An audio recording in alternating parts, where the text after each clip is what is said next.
Alas 11 na ko naabot diring dapita sa Northport. Kay wala may swertes panagat karong panahon na. May pagmuli sa probinsya para mananom og kamunti kahoy postland pa. Hoy! Sa di pa ka musulod diri sa Northport sa gate may magbasiros pagkadaan sa imong ticket kay ilahan man ng kuhaon ang kopyaan na. Pero pwede ra pug ka magbasiros diri sulod bay libre man po niya layo-layo lang jutay kung dili ka gusto mahasol man ditso-ditso imong lakaw pasirok sa lang kadaan. Hoy! Honya magbayad po ka criminal fee na bay 105 pesos. Lindot po na ilang waiting area diri bay mura pug arang tugnawa Coliseum. Hoy! Mao din bayhan nga tiglaksi sa ticket nga magkuha sa kopya sa ticket bay. Hoy! Naunsa naman na. Honya ako pa rin ibangutana si auntie ko na abay kaon ng barko. Di ka kakaulog, di ka mag-drive.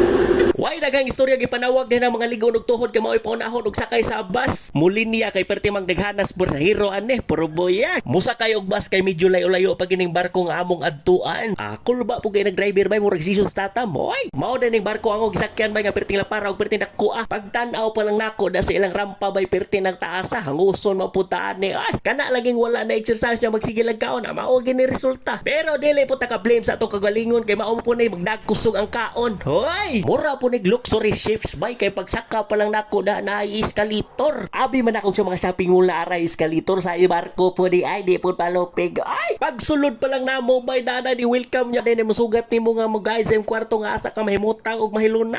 Matuog ko sa tabay kay perti na duka alas 5 na sa kadlawon.